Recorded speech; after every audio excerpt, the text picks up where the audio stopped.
الحمد لله وحده والصلاة والسلام على من لا نبي بعده وعلى آله وأصحابه الذين أوفوا عهده. أما بعد فأعوذ بالله من الشيطان الرجيم. بسم الله الرحمن الرحيم. والسابقون الأولون من المهاجرين والأنصار والذين اتبعوهم بإحسان رضي الله عنهم ورضوا عنه. وقال تبارك وتعالى في موضع آخر: فإن آمنوا بمثل ما آمنتم به فقد اهتدوا فإن تولوا فإنما هم في شقاق فسيكفيكهم الله وهو السميع العليم. وقال تبارك وتعالى في موضع آخر: وإذا قيل لهم آمنوا كما آمن الناس قالوا أنؤمن كما آمن السفهاء ألا إنهم هم السفهاء ولكن لا يشعرون. وقال تبارك وتعالى في موضع آخر: ولو تزيلوا لعذبنا الذين كفروا منهم عذابا أليما. وقال رسول الله صلى الله عليه وسلم: لا تسبوا أصحابي.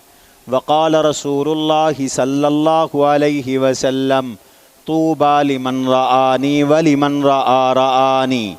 وقال رسول الله صلى الله عليه وسلم: الله الله في أصحابي لا تتخذوهم من بعدي غرضا فمن أحبهم فبحبي أحبهم ومن أبغضهم فببغضي أبغضهم. وقال رسول الله صلى الله عليه وسلم: إذا رأيتم الذين يسبون أصحابي فقولوا لعنة الله على شركم. وقال رسول الله صلى الله عليه وسلم: تفترق أمتي على 73 ملة كلهم في النار إلا ملة واحدة. قالوا من هي؟ قال ما أنا عليه وأصحابي.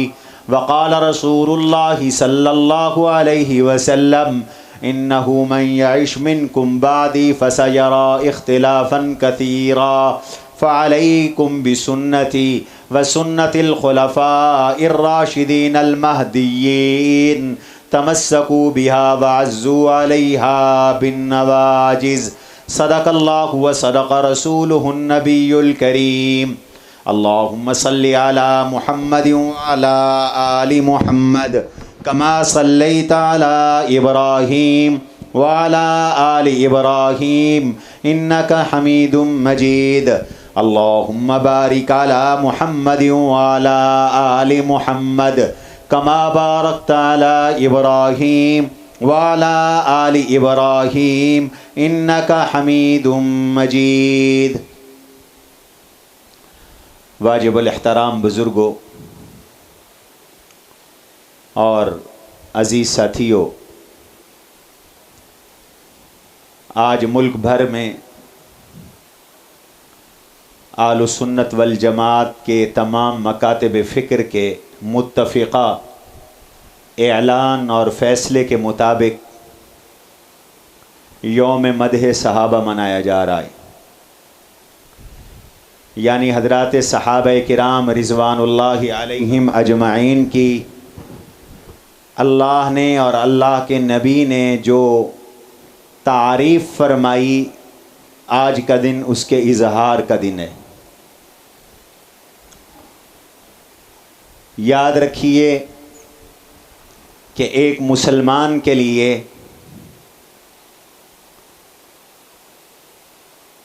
تین ہستیاں سب سے زیادہ قابل احترام ہیں۔ ہر مسلمان اپنے نام کے ساتھ، اپنے کام کے ساتھ، اپنے عقیدے کے ساتھ اپنے عمل کے ساتھ، اپنے مذہب کے ساتھ اپنی نسبت 3 قسم کی ہستیوں کے ساتھ جوڑتا ہے۔ یہ 3 ہستیاں ایک مسلمان کی پہچان ہیں۔ نمبر 1، اللہ جل جلالہ عم نوالہ سبحانہ وتعالی کی ذات، ایک موحد کی، ایک مسلمان کی، ایک اللہ کے وفادار بندے کی پہچان ہے۔ اس لیے مومن اٹھتے بیٹھتے اللہ کا ذکر کرتا ہے، اللہ کا نام لیتا ہے، اس کے 24 گھنٹے اس کی کوشش ہوتی ہے کہ میرا اللہ مجھ سے راضی ہو، میرا اللہ مجھ سے خوش ہو، میں اللہ کے حکم پہ چلوں، میں اللہ کی روکے ہوئے کاموں سے بچوں، میرے ہر عمل میں اللہ کی رضا ہو، اللہ کی چاہت ہو، اخلاص ہو۔ اس لیے وہ اپنا نام رکھتا ہے تو اللہ کی طرف نسبت کر کے اپنے آپ کو وہ اللہ کا بندہ کہتا ہے، میں اللہ کا بندہ، اللہ میرا رزاق، اللہ میرا خالق، اللہ میرا مالک، اللہ میرا ناصر، اللہ میرا مشکل کشا، اللہ میرا حاجت روا۔ تو مسلمان کی زندگی اللہ تبارک و تعالی کے تعلق کے ارد گرد گھومتی ہے۔ اللہ تعالیٰ کے بعد ایک مسلمان کی سب سے بڑی پہچان وہ جناب رسول اللہ صلی اللہ تعالی علیہ وسلم کی ذات بابرکات ہے۔ ایک مسلمان کو سب سے زیادہ محبت رسول اللہ صلی اللہ علیہ وسلم سے ہوتی ہے۔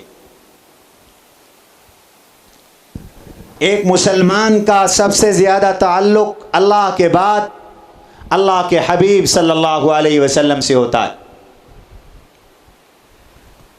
ایک مسلمان کو سب سے زیادہ عشق حضور علیہ السلام سے ہوتا ہے۔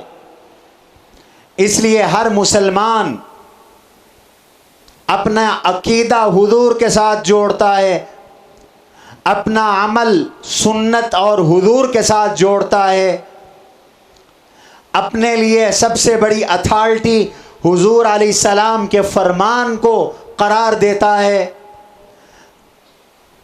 اپنے آپ کو، اپنے بچوں کو، بیوی کو، خاندان کو، اپنے کاروبار اور مال کو حضور پر قربان کر دینے کا ایک جذبہ رکھتا ہے، اور اپنی سب سے بڑی معراج وہ حضور کے غلامی کو سمجھتا ہے۔ اس لیے اگر نام دیکھیں گے تو ہر مسلمان کے نام کے ساتھ یا محمد ہے، یا احمد ہے، یا حامد ہے، یا محمود ہے، یا شاہد ہے، یا نذیر ہے، یا یاسین ہے، یا طٰہٰ ہے۔ حضور علیہ السلام کے صفاتی نام تقریباً ہر مسلمان کے نام کا جز ہے۔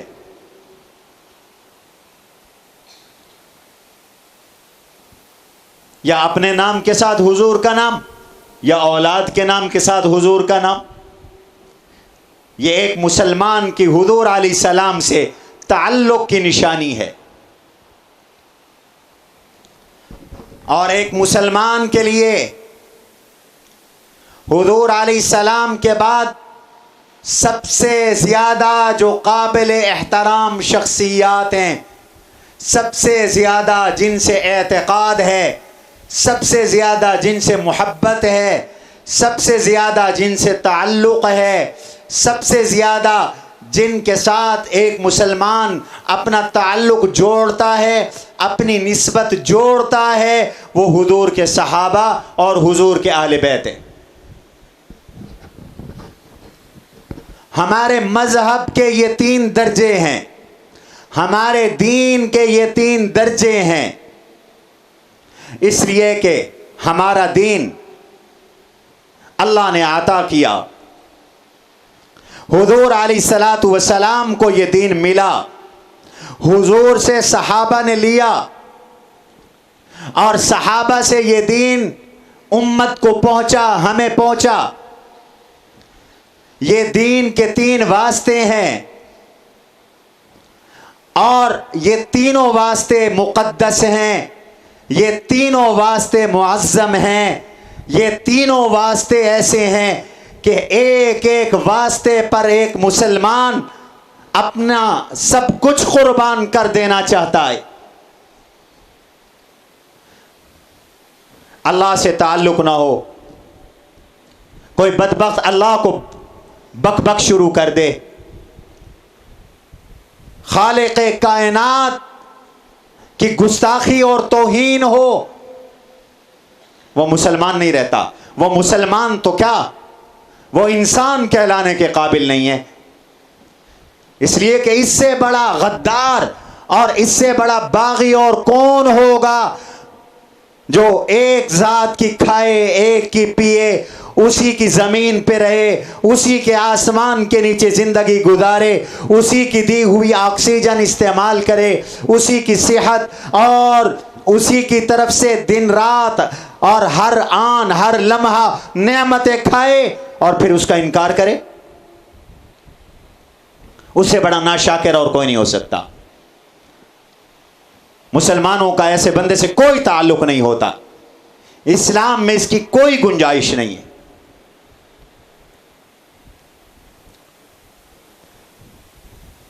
اسی طرح جناب رسول اللہ صلی اللہ علیہ وسلم ذریعہ ہیں اللہ سے دین لے کر ہم تک پہنچانے کا، سب سے بڑا ذریعہ ہیں۔ اللہ نے حضور کو دین عطا کیا، قرآن عطا کیا، وحی عطا فرمائی، اخلاق عطا فرمائے، حضور کو سیرت عطا فرمائی، حضور علیہ السلام کو نظام حیات عطا فرمایا، میرے اللہ سے میرے آقا نے لے کر ہم تک پہنچایا۔ اس لیے مسلمان کا سب سے بڑا ایمان اللہ کے بعد حضور پر ہے، توحید پر ایمان، اور توحید کے بعد ہمارا رسالت پر ایمان ہے۔ اس لیے حضور کے گستاخ اور اللہ کے نبی کے نافرمان اور دشمن کا اسلام سے کوئی تعلق نہیں ہے۔ جو شخص حضور علیہ السلام کی ادنا سے بھی توہین کرے وہ دائرہ اسلام سے خارج ہے، حضور کے بال کی بھی توہین کر دے وہ دائرہ اسلام سے خارج ہے۔ جناب رسول اللہ صلی اللہ تعالی علیہ وسلم کے بعد یہ دین ہمیں کیسے ملا؟ میں آپ سے سوال کرتا ہوں، آپ میں سے کسی نے حضور کو دیکھا، قرآن اترتے دیکھا؟ بولو۔ حضور علیہ السلام کی احادیث آپ کو بیان کرتے دیکھا، سنا؟ حضور کو نماز پڑھتے دیکھا؟ حضور کو حج کرتے دیکھا؟ حضور کو زکوٰۃ کے احکام بیان کرتے دیکھا؟ حضور علیہ الصلاۃ والسلام کو خطبہ دیتے دیکھا؟ اللہ کے نبی علیہ الصلاۃ والسلام کو معاملات کرتے دیکھا؟ حضور کو نظام ریاست چلاتے دیکھا؟ نہیں دیکھا۔ لیکن آج دین ہم تک محفوظ ہے، اصلی شکل میں موجود ہے۔ پوری دنیا کا اجماع اور اتفاق ہے کہ قرآن جیسے اترا تھا آج بھی وہ قرآن ویسے ہے۔ کوئی بدبخت لعین منکر ہو تو ہو، کافر بھی مانتا ہے، یہودی بھی مانتا ہے، عیسائی بھی مانتا ہے، اختلاف کے باوجود مانتا ہے کہ قرآن کا ایک ایک حرف محفوظ ہے، ایک ایک نقطہ محفوظ ہے۔ اس پہ سب کا ایمان ہے کہ نہیں ہے؟ جو منکر ہے قرآن کا وہ الگ ہو جائے، جو قرآن کا منکر نہیں ہے وہ مانتا ہے۔ جب وہ مانتا ہے کہ ہم تک قرآن اصلی شکل میں موجود ہے، تو یہ قرآن ہم تک پہنچانے والے، حضور سے لے کر آگے نقل کرنے والے کون ہیں؟ سارے بولو، صحابہ ہیں۔ اگر صحابہ عادل ہیں تو قرآن محفوظ ہے، اگر صحابہ امین ہیں تو قرآن محفوظ ہے، اگر صحابہ دیانتدار ہیں تو قرآن محفوظ ہے، اگر صحابہ قابل اعتماد ہیں تو قرآن اصلی کتاب ہے، اگر صحابہ ثقہ ہیں تو قرآن ٹھیک حالت میں ہے۔ اور اگر کوئی بدبخت یہ کہے کہ قرآن تو ٹھیک ہے لیکن صحابہ ٹھیک نہیں تھے، وہ ایماندار نہیں تھے، وہ امین نہیں تھے، وہ ثقہ نہیں تھے، وہ قابل اعتماد نہیں تھے، وہ دیانتدار نہیں تھے، وہ عادل نہیں تھے، وہ مضبوط نہیں تھے، وہ ایماندار نہیں تھے، نعوذ باللہ وہ منافق تھے، نعوذ باللہ وہ لعنتی تھے، نعوذ باللہ وہ مرتد تھے، نعوذ باللہ وہ ایمان سے ہٹ گئے تھے، انہوں نے اوپر سے کلمہ پڑھا تھا، تو پھر یہ بدبخت غلط کہتا ہے کہ میرا قرآن پر ایمان ہے، پھر وہ قرآن کو بھی نہیں مانتا۔ اس لیے کہ جب مقدمے کے گواہ کمزور ہوں تو مقدمہ کمزور ہوتا ہے، پھر فیصلہ مدعی کے خلاف ہوتا ہے۔ آج اگر یہودی مقدمہ دائر کر دے کہ یہ کتاب اصلی نہیں ہے، تمہارے پاس حدیث اصلی نہیں ہے، اس لیے کہ تم خود کہتے ہو ابو بکر کافر تھا، عمر کافر تھا، عثمان کافر تھا، علی کافر تھا، نقل کفر نہ باشد، طلحہ زبیر کافر تھے، ابو سفیان کافر تھے، عائشہ نعوذ باللہ کافرہ تھی، صحابہ مرتد ہو گئے تھے، اور یہ قرآن تو ان کے علاوہ کسی نے پہنچایا نہیں ہے۔ تو بتاؤ مسلمانوں اپنے قرآن کو کیسے بچاؤ گے؟ کو قرآن بچنے کی صورت ہے؟ بولو بولو۔ پھر یہ قرآن محفوظ نہیں رہ سکتا۔ قرآن اگر محفوظ اور اللہ کی کتاب مانتے ہو تو پھر ماننا پڑے گا کہ قرآن آگے نقل کرنے والا ابو بکر، سارے بولو سچا۔ اگر قرآن کو اللہ کی کتاب مانتے ہو تو ماننا پڑے گا اس قرآن کو آگے پہنچانے والا عمر بھی، عثمان بھی، علی المرتضیٰ بھی، زید بھی، حضرت حسن و حسین اور ابو ہریرہ بھی سچے، حضرت سعد و سعید، عبد الرحمن ابن عوف اور حضرت ابو ذر، حضرت بلال، تمام صحابہ سچے ہیں۔ اس لیے کہ قرآن اگر سچا ہے تو اس قرآن کے ناقل صحابہ ہیں، قرآن اگر سچا ہے اس کو لکھنے والے صحابہ ہیں، قرآن اگر سچا ہے اس کو کتابی شکل دینے والے صحابہ ہیں، قرآن اگر سچا ہے تو پھر اس کی عبارت کو لکھنے والے صحابہ ہیں، قرآن اگر سچا ہے تو پھر اس کے مدون اول ابو بکر و عمر ہیں، قرآن اگر سچا ہے اس کے مدون ثانی عثمان غنی ہیں، جو قرآن آج عرب کے ہاتھ میں، عجم کے ہاتھ میں، شرق میں، غرب میں، شمال میں، جنوب میں دیوبندی پڑھتا ہے، بریلوی پڑھتا ہے، اہل حدیث پڑھتا ہے، سنی پڑھتا ہے، اگر کوئی شیعہ پڑھتا ہے، کوئی شافعی پڑھتا ہے، کوئی حنفی پڑھتا ہے، کوئی حنبلی پڑھتا ہے، کوئی مالکی پڑھتا ہے، اور کوئی اور دنیا میں اگر قرآن پڑھتا ہے تو وہ مصحف عثمانی ہے۔ اس کا نام مصحف عثمانی ہے جس کو عثمان غنی نے لکھوایا تھا، لغت قریش میں مرتب کروایا تھا۔ اگر کوئی قرآن پڑھتا ہے تو یہ فاروق اعظم کا تدوین کروایا ہوا قرآن ہے، فاروق اعظم کا تراویح میں پڑھایا ہوا قرآن ہے۔ یہ وہی قرآن ہے جس کو فاروق اعظم نے تراویح میں جاری کیا، عثمان غنی نے لغت قریش میں لکھوایا، ابو بکر نے کتابی شکل میں محفوظ کیا۔ یہ وہی قرآن ہے۔ اگر قرآن کو مانو گے تو ابو بکر کو بھی ماننا پڑے گا۔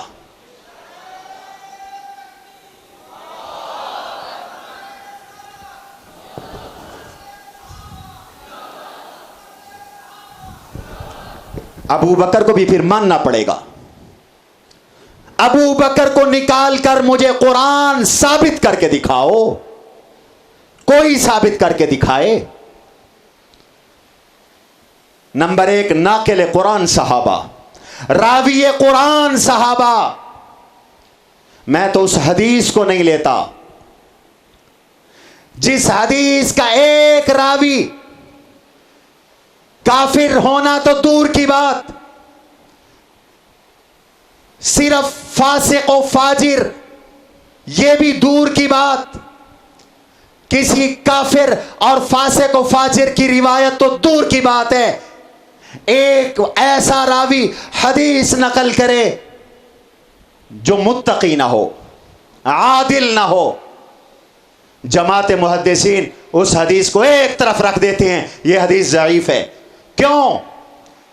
اس کے 5 راوی، اس کے 6 راوی، اس کے 4 راوی، اس کے 7 راوی سارے ٹھیک ہے، ایک راوی کمزور ہے، ایک راوی کمزور ہو جائے حدیث معتبر نہیں ہے۔ میں کیسے مان لوں کہ تو صحابہ کو کافر کہے، تو ابو بکر پہ لعنت کرے، تو ابو بکر کو کافر کہے، عمر کو کافر کہے، حدیث قبول نہیں ہے تو قرآن کیسے قبول ہے؟ اگر راوی قابل اعتماد ہے تو حدیث قابل اعتماد ہے تو ماننا پڑے گا کہ قرآن کے راوی صحابہ ہیں، قرآن کے ناقل صحابہ ہیں۔ تو ابو بکر سے لے کر واشی بن حرب تک میرے نبی نے فرما دیا الصحابۃ کلہم عدول، سارے عادل ہیں، خبردار کسی پہ انگلی نہ اٹھانا، ورنہ قرآن مجروح ہو جائے گا، قرآن نہیں باقی رہے گا۔ دنیا کی عدالت میں پھر تم قرآن کی حقانیت کو ثابت نہیں کر سکتے۔ یہ قرآن کے شاہد ہیں۔ یہ ہمیں کس نے بتایا کہ قرآن کی 114 صورتیں ہیں؟ صحابہ نے بتایا۔ میں دنیا کو چیلنج دیتا ہوں، اللہ نے خود کہا ہو کہ قرآن کی 114 صورتیں ہیں، لاؤ۔ حضور نے فرمایا ہو کہ 114 صورتیں ہیں، لاؤ، کوئی نہیں لا سکتا۔ 114 صورتیں بتانے والے کون ہیں؟ سارے بولتے جاؤ جدیتی، کون ہیں؟ صحابہ ہیں۔ عثمان غنی نے بتایا کہ قرآن کی 114 صورتیں۔ کون سی صورت؟ قرآن کی یہ ترتیب، سب سے پہلی سورت فاتحہ ہے، دوسری سورہ بقرہ ہے، تیسری سورہ آل عمران ہے، چوتھی سورہ نساء ہے۔ یہ ترتیب قرآن کی، سورہ فاتحہ پہلی سورت، سورۃ الناس قرآن کی آخری سورت، جس ترتیب کے ساتھ آج قرآن پڑھتے ہو، یہ ترتیب بتانے والے صحابہ ہیں، یہ رکوع بتانے والے صحابہ ہیں، یہ آیات بتانے والے صحابہ ہیں، یہ بتانے والے صحابہ ہیں، یہ تجوید بتانے والے صحابہ ہیں، یہ وقف بتانے والے صحابہ ہیں، یہ تقسیم کرنے والے قرآن کی صحابہ ہیں، یہ منزلیں بتانے والے صحابہ ہیں، قرآن کا ترجمہ بتانے والے صحابہ ہیں، شان نزول بتانے والے صحابہ ہیں، قرآن کے مسائل حلت بتانے والے صحابہ ہیں، حرمت بتانے والے صحابہ ہیں، اللہ کے نبی کی مکی صورتیں بتانے والے صحابہ ہیں، مدنی صورتیں بتانے والے صحابہ ہیں، ناسخ بتانے والے صحابہ ہیں، منسوخ بتانے والے صحابہ ہیں۔ جب سب کچھ صحابہ ہے تو مانو کائنات کا سب سے افضل طبقہ صحابہ ہے، سب سے بہترین طبقہ صحابہ ہے، یہ عادل ہیں۔ ورنہ جو صحابہ کو بھونکتا ہے وہ اس قرآن کو ہاتھ نہ لگائے، یہ صحابہ والا قرآن ہے، یہ صدیق و عمر والا قرآن ہے، یہ عثمان و غنی والا قرآن ہے۔ بنیاد قرآن ہے، بنیاد۔ اور اللہ فاروق اعظم کی قبر کو نور سے بھر دے۔ آج امت میں ان گنت قرآن کے حافظ، صرف پاکستان میں ابھی جو ہمارا وفاق المدارس کا امتحان ہوا، 74,000 قرآن کے حافظ نے ایک سال میں امتحان دیا ہے۔ صرف پاکستان میں ایک سکول آف تھاٹ نے، علماء دیوبند کے وفاق نے، رائمنڈ والے بھی الگ ہیں، وہ وفاق کا حصہ نہیں ہے۔ 74,000 حافظ، اور اگر پورے ملک کے حافظ ملا لو، ایک سال کے 1,00,000 حافظ صرف پاکستان میں ہیں۔ پوری دنیا میں حافظوں کی تعداد گننے بیٹھو، لاکھوں حافظ آپ کو ملیں گے۔ یہ حافظ بنے فاروق اعظم کی کرامت سے، فاروق اعظم کی برکت سے۔ فاروق اعظم نے تراویح میں قرآن کو شروع کروایا، تراویح جاری کروائی اور تراویح کو مدون کیا۔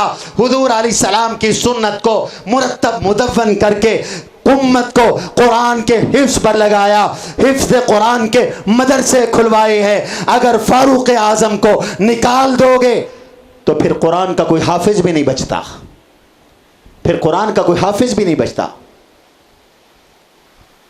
یہ صحابہ ہیں۔ ہم نے ایمان کیسے لانا ہے؟ ہمارے آقا نے ہمیں کیا سکھایا؟ یہ بتانے والے کون ہیں؟ ذرا جلدی جلدی بتو. صحابہ ہیں. حضور نے فرمایا سلو کما رأیتمونی اصلی، جیسے مجھے نماز پڑھتا دیکھو ویسے نماز پڑھو.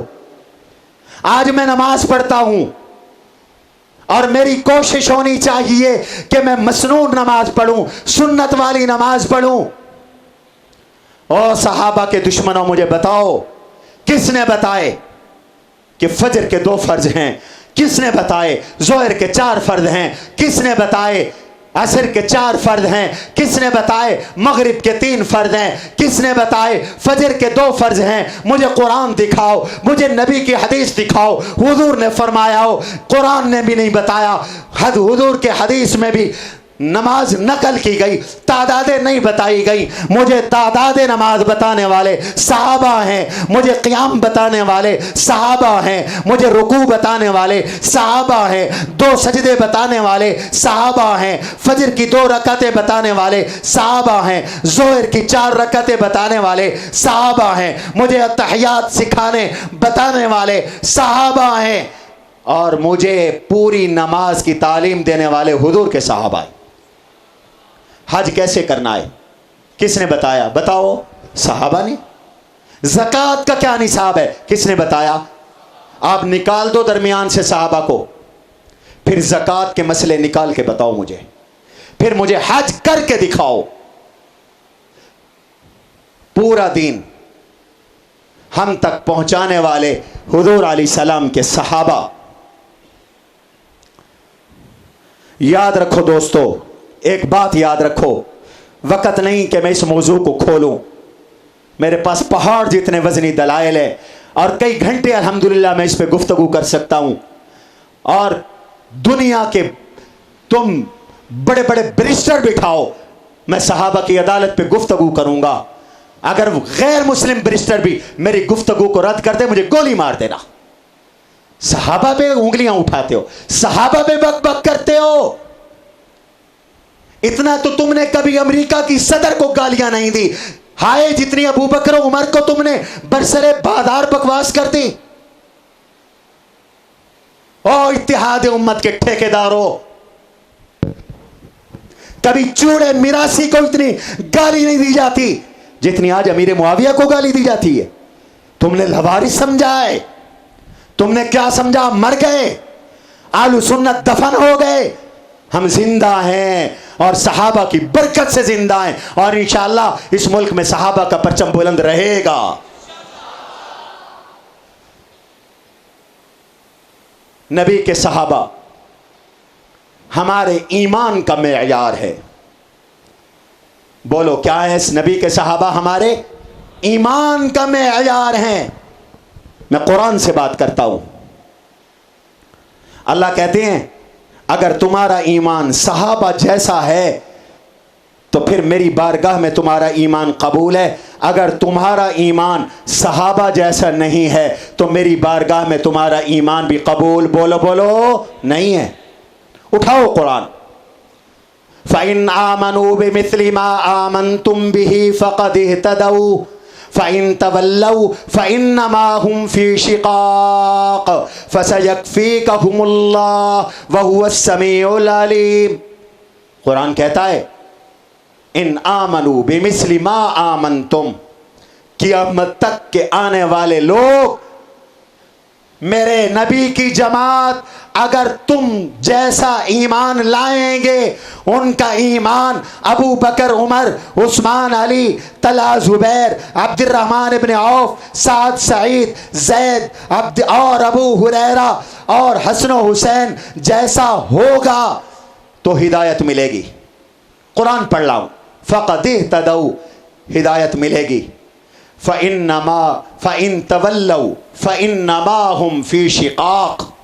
اگر کسی کو ابو بکر اچھا نہیں لگتا، عمر، عثمان، علی اچھے نہیں لگتے، طلحہ، زبیر اچھے نہیں لگتے، معاویہ، ابو سفیان اچھے نہیں لگتے، اگر کسی کو مغیرہ بن شعبہ اور ابو موسیٰ اشعری اچھے نہیں لگتے تو ان کو بتا دو ہدایت نہیں ہے، ہدایت نہیں ہے، ہدایت نہیں ہے، گمراہ ہو. فَإِنَّمَا هُمْ فِي شِقَاقٍ.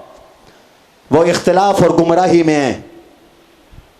اللہ میاں وہ تو بڑے طاقتور ہیں، ان کا حکومت میں بڑا اثر ہے،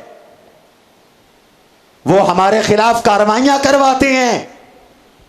اللہ نے فرمایا تو پھر کیا ہوا؟ کو خدا سے زیادہ طاقتور تو نہیں ہے۔ فَسَيَكْفِيكَهُمُ اللَّهُ وَهُوَ السَّمِيعُ الْعَلِيمُ۔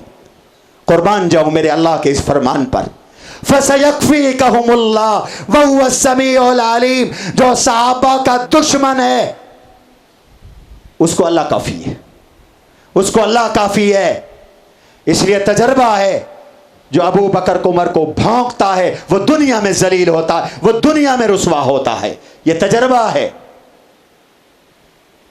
ایک شخص تھا، ملا یزدی اس کا نام تھا، جب مر رہا تھا تو اس کے منہ سے پخانہ نکل رہا تھا۔ کسی نے شاگرد نے پوچھا کہ یزدی یہ کیا ہے، منہ سے کیا نکل رہا ہے؟ کہتا ہے تم نہیں جانتے، یہ جو کچھ میں نے، بلکہ اس نے شاگرد سے پوچھا یہ کیا ہو رہا ہے، میرے منہ سے پخانہ نکل رہا ہے۔ شاگرد نے اس کو اس کی موت کے وقت کہا کہ استاد جی یہ جو تجرید کتاب میں آپ نے کھایا تھا اور صحابہ کو بک بک کی تھی، یہ وہ منہ سے نکال رہے ہو، وہ منہ سے نکال رہے ہو، یہ تمہارے سندھ کا واقعہ ہے۔ ایک بدبخت نے حضرت ابو بکر و عمر کو گالی بکی، ایک دیہاتی بیٹھا تھا، وہ بے اختیار اٹھا، اس نے اسے قتل کر دیا، قتل کر دیا۔ مقدمہ چلا، جج کے سامنے پیشی تھی، رات کو حضور علیہ السلام کی زیارت ہوئی۔ حضور نے فرمایا میرے امتی جج سے جا کے کہہ دینا میں نے کسی انسان کو قتل نہیں کیا، میں نے خنزیر کو قتل کیا ہے۔ قبر کھود کے دیکھ لو، قبر کشائی کرواؤ، میں نے انسان کو قتل نہیں کیا، میں نے خنزیر کو قتل کیا۔ اس نے بیان دیا، جج نے قبر کشائی کا حکم دے دیا، قبر کھودی گئی تو انسان نہیں تھا، وہاں خنزیر پڑا ہوا تھا۔ قرآن نے کہا فَسَيَكْفِيكَهُمُ اللَّهُ وَهُوَ السَّمِيعُ الْعَلِيمُ۔ وفاء الوفا میں لکھا ہے کچھ یہودی مدینہ کے گورنر کے پاس آئے، اس کو رشوت دے کر خرید لیا، ان مجوسیوں نے خرید لیا، رشوت دے کر اس سے اجازت لے لی کہ رات کو جب مسجد نبوی بند ہو جائے گی ہم اندر جائیں گے اور روضہ اطہر کو کھو دیں گے اور ابو بکر عمر کی لاش کو نکال کر لے جائیں گے۔ رشوت کھا کر اس حرام خور حاکم نے اجازت دے دی۔ مسجد نبوی کے خادم کو درباریوں میں سے کسی نے بتایا کہ آج یہ ہونے والا ہے، وہ تڑپ گیا، روتا ہوا مسجد نبوی میں آیا، اکیلا بیٹھا تھا مسجد نبوی میں، کہتا عشاء کی نماز ہو گئی، لوگ گھروں کو چلے گئے، 40 آدمی یکے بعد دیگرے مسجد نبوی میں آئے۔ جب رسول اللہ کے روزے کے قریب آئے زمین پھٹی، کدالوں کے ساتھ 40 کے 40 آدمی زمین میں غرق ہو گئے۔ آج بھی مسجد نبوی میں اس جگہ پر کالا پتھر لگا ہوا ہے، قالین کے نیچے کالا پتھر لگا ہوا ہے۔ اس لیے صحابہ ایمان کے لیے معیار ہے۔ صحابہ کے دشمن ہر دور میں رہے، حضور کے دور میں بھی کچھ صحابہ کے دشمن تھے، انہوں نے حضور سے یہ کہا کہ ہم آپ کا کلمہ پڑھیں گے، ہم آپ کی مجلس میں آئیں گے، ہم ایمان لے آئیں گے، لیکن ہماری ایک شرط ہے، وہ شرط یہ ہے کہ ابو بکر سے لے کر بلال تک یہ جو آپ کے صحابہ ہیں ان کو ایک طرف ہٹا دیں، ان کو دور کر دیں، ان سے دوستی توڑ دیں، تعلق توڑ دیں، ناتا توڑ دیں، ہم آپ کے ساتھ آ جائیں گے۔ آفر ہوئی، پیشکش ہوئی، میں باحوالہ بات کر رہا ہوں، تفسیریں اٹھا کے دکھانے کے لیے تیار ہوں۔ قرآن کریم میں اللہ نے فوراً آیات اتاری، حضور پر آیات اتری۔ پہلے نمبر پر حکم آیا وَلَا تَدْرُدِ الَّذِينَ يَدْعُونَ رَبَّهُمْ بِالْغَدَاةِ وَالْعَشِيِّ يُرِيدُونَ وَجْهَهُ وَلَا تَعْدُ عَيْنَاكَ عَنْهُمْ تُرِيدُ زِينَةَ الْحَيَاةِ الدُّنْيَا۔ اللہ نے فرمایا میرا نبی یہ چودھری ہیں، وڈیرے ہیں، سرمایہ دار ہیں، دولت مند ہیں، یہ ٹھیک ہے کہ یہ کلمہ پڑھ لیں، یہ ایمان لے آئیں تو اسلام کو طاقت مل جائے گی، مزہ آ جائے گا، لیکن میرے نبی ہمیں ان دولت مندوں سے ہمیں یہ فقیر صحابہ اچھے لگتے ہیں، یہ ہمیں اچھے لگتے ہیں۔ میں حکم دیتا ہوں رب کائنات آپ کو، وَلَا تَطْرُدِ الَّذِينَ يَدْعُونَ رَبَّهُمْ، جو لوگ آپ کے ساتھ رہ کر دن رات اللہ کی پیشی میں حاضر ہوتے ہیں، دعائیں کرتے ہیں، عبادت کرتے ہیں۔ اے صحابہ، میں تمہاری عبادت پہ قربان، تمہاری عبادت کی گواہی بھی رب کے قرآن نے دی، تمہاری ریاضت کی گواہی بھی رب کے قرآن نے دی، تمہاری دعاؤں کی گواہی بھی رب کے قرآن نے دی۔ فرمایا میرے نبی ان کو الگ مت کیجئے، صرف الگ نہیں، ان کو نظروں سے بھی اوجھل نہ کیجئے، نظروں سے بھی نہیں اوجھل کرنا۔ وَلَا تَعْدُ عَيْنَاكَ عَنْهُمْ، ترجمہ اٹھا کے دیکھو، ہم ایسے صحابہ نہیں کرتے، ہم ایسے اپنی جانیں صحابہ پہ قربان نہیں کرتے۔ ہمارا قرآن ہمیں 700 آیات میں صحابہ کی عظمت بتا رہا ہے، صحابہ کی شان بتا رہا ہے، صحابہ کا مقام بتا رہا ہے۔ وَلَا تَعْدُ عَيْنَاكَ عَنْهُمْ، ان سے نظریں نہیں ہٹانی، آپ کی نظر رہنی چاہیے ابو بکر پر، وہ صدیق بنے گا۔ آپ کی نظر رہنی چاہیے عمر پر، وہ فاروق بنے گا۔ آپ کی نظر ہونی چاہیے عثمان پر، وہ ذو النورین بنے گا۔ آپ کی نظر ہونی چاہیے علی پر، وہ حیدر کرار بنے گا۔ آپ کی نظر ہونی چاہیے حمزہ پر، وہ سید الشہداء آل الجنہ بنے گا۔ آپ کی نظر ہونی چاہیے، آپ کی نظر ہونی چاہیے زبیر پر، وہ حواری بنے گا۔ آپ کی نظر ہونی چاہیے زید پر، وہ افراد هذا الامہ بنے گا۔ اور آپ کی نظر ہونی چاہیے معاذ بن جبل پر، وہ عالم صحابہ بنے گا۔ آپ کی نظر ہونی چاہیے حسن و حسین پر، وہ شہداء کربلا بنیں گے۔ آپ ان پہ نظر رکھیں۔ وَلَا تَعْدُ عَيْنَاكَ عَنْهُمْ۔ اور دوسری جگہ فرمایا سورہ کہف میں، آج جمعہ ہے، آپ نے یقیناً سورہ کہف پڑھی ہوگی، نہیں پڑھی ہوگی تو ابھی پڑھ لیں گے، عصر تک وقت ہے، ضرور پڑھ لیجئے۔ حضور نے فرمایا کہف پڑھو، فتنوں سے بچو گے، پر نور ہو جاؤ گے۔ فرمایا وَاصْبِرْ نَفْسَكَ مَعَ الَّذِينَ يَدْعُونَ رَبَّهُمْ بِالْغَدَاةِ وَالْعَشِيِّ، میرے نبی ایک درجہ ہے، ان کو اپنی جماعت سے نکالنا نہیں۔ کبھی ایسا ہوتا ہے لوگ جماعت میں ہوتے ہیں لیکن دور دور رہتے ہیں، فرمایا میرے نبی ان کو دور بھی نہیں کرنا۔ وَاصْبِرْ نَفْسَكَ وَاصْبِرْ نَفْسَكَ وَاصْبِرْ نَفْسَكَ، اپنے آپ کو ان کے ساتھ چمٹا دیجئے۔ آپ ہر وقت صحابہ کے جلو میں نظر آئیں، آپ کے آگے صحابہ، پیچھے صحابہ، دائیں صحابہ، بائیں صحابہ، آپ کے فوجی صحابہ، آپ کے مقتدی صحابہ، آپ کے مرید صحابہ، آپ کے شاگرد صحابہ، اور آپ کے دوست صحابہ، آپ کے وزیر صحابہ، آپ کے مشیر صحابہ، آپ کے سسر صحابہ، آپ کے داماد صحابہ ہونے چاہیے۔ یہ سب آپ کے ارد گرد ہونے چاہیے۔ اپنے آپ کو ان سے جدا نہ کیجئے، چمٹا کے رکھیے۔ وَاصْبِرْ نَفْسَكَ وَاصْبِرْ نَفْسَكَ، یہ صحابہ کا مقام ہے۔ اور ایک جگہ تو صاف فرما دیا، جو حیثیت میرے نبی کی ہے اس کے قریب قریب حیثیت میرے صحابہ کی ہے۔ میرے نبی کا گستاخ بھی دوزخی، اور فرمایا میرے نبی کے صحابہ کا نافرمان بھی دوزخی۔ قرآن کہتا ہے، میں نہیں کہہ رہا۔ کرو قرآن پہ مقدمے، قرآن پہ کیس کرو، قرآن کہتا ہے۔ میں آیت پڑھتا ہوں آپ کے سامنے، یہاں علماء بڑے بڑے اساتذہ موجود ہیں، شیوخ موجود ہوتے ہیں، میں تو بڑی ڈر ڈر کر بات کرتا ہوں، ذمہ داری کے ساتھ بات کرتا ہوں، اور میری بات پوری دنیا میں نشر ہوتی ہے۔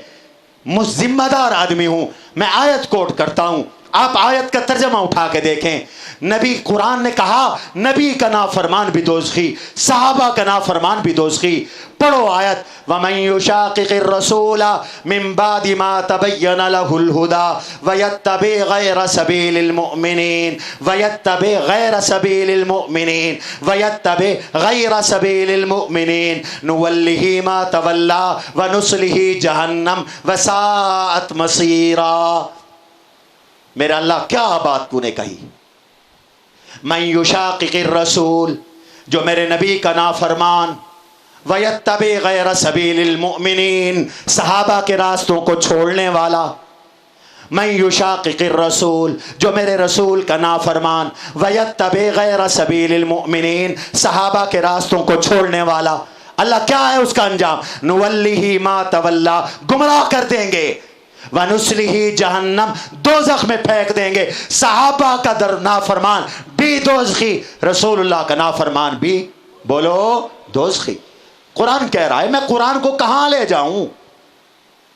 میں اتنے حوالے لکھ کے آیا ہوں، ایک حوالہ مجھے ابھی کھولنے کی نوبت نہیں آئی، مجھے فرصت ملے تو کھولوں۔ میرے سامنے قرآن کھڑا ہوا ہے، کھلا ہوا ہے قرآن، کہاں سے پڑھوں؟ میرے نبی کے صحابہ کو مدینے سے باہر کچھ منافقوں نے ذلیل کہہ دیا تھا، جیسے آج عاشورے کے دن کراچی کی سڑکوں پر، تبت سینٹر پر، اپنی نام نہاد نماز کی حالت میں میرے معاویہ، جس کو رسول اللہ نے ہادی اور مہدی کہا تھا، ہدایت یافتہ ہونے کی دعا کی تھی، اس پہ لعنت کی گئی۔ ابو سفیان، جن کے بارے میں حضور نے فرمایا تھا من دخل دار ابی سفیان فهو آمن، جو ابو سفیان کے گھر چلا گیا اسے امن، اس پہ لعنت کی گئی، اعلانیہ، اور آپ کے ٹی وی چینل نے نشر کیا۔ اور آج میں ان ٹی وی چینلوں کو کہتا ہوں، اپنا قبلہ درست کرو۔ صحابہ پہ لعنت تم نے نشر کی، آج پوری دنیا میں مسلمان صحابہ کے ناموس کے لیے کھڑے ہیں، ایک ٹی وی چینل بھی خبر نہیں دے رہا۔ کل ہم نے ملتان میں دیوبندی، بریلوی، اہل حدیث، جماعت اسلامی، تمام مکاتب فکر کے 100 کے قریب علماء دین جمع کیے، ہم اکٹھے ہوئے، سر جوڑ کے بیٹھے، فیصلہ کیا کہ یہ بھونکنے والی زبان رہے گی یا سننے والے کان رہیں گے، صحابہ کی توہین برداشت نہیں کی جائے گی۔ لیکن آج تک کسی ٹی وی چینل نے خبر نہیں دی۔ اپنا قبلہ ٹھیک کرو۔ ہم نے اگر تمہارے چینلوں کے بیکاٹ کر دیے تو تم ریٹنگ کے لیے دیکھتے پھرو گے۔ یہ ملک ابو بکر و عمر کے غلاموں کا ہے۔ میں بات ختم کروں، آج ہمارے طلباء کا پیپر ہے، لیٹ نہ ہو جمعہ، آخری بات کہہ رہا ہوں۔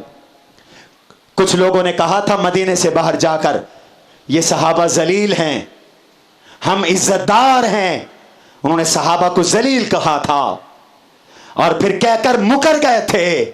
صحابہ کا گستاخ ہر دور میں گستاخی کرتا ہے پھر مکر جاتا ہے، کہتا ہے نہیں میں تو مانتا ہوں، آج بھی گستاخی کرتے ہیں پھر مکر جاتے۔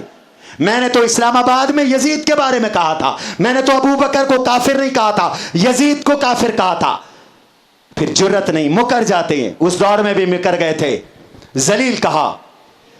قرآن نے ان صحابہ کے گستاخوں کا جملہ نقل کر کے پھر اس کو جواب دیا، اور میں آج جواب آپ کے سامنے وہ نقل کر رہا ہوں قرآن سے، میری اپنی کوئی بات نہیں۔ یقولون لئن رجعنا الى المدینة لیخرجن الاعز منها الاذل، وہ کہتے ہیں کہ ہم مدینہ میں جائیں گے تو ہم عزت والے لوگ ابو بکر، عمر، عثمان جیسے ذلیلوں کو نعوذ باللہ نکال دیں گے۔ ذلیل کہا۔ جواب میں اللہ نے کیا فرمایا؟ وَلِلَّهِ الْعِزَّةُ وَلِرَسُولِهِ وَلِلْمُؤْمِنِينَ، عزت اللہ کی ہے، عزت رسول اللہ کی ہے، عزت صحابہ ابو بکر عمر کی ہے، کہو بے شک۔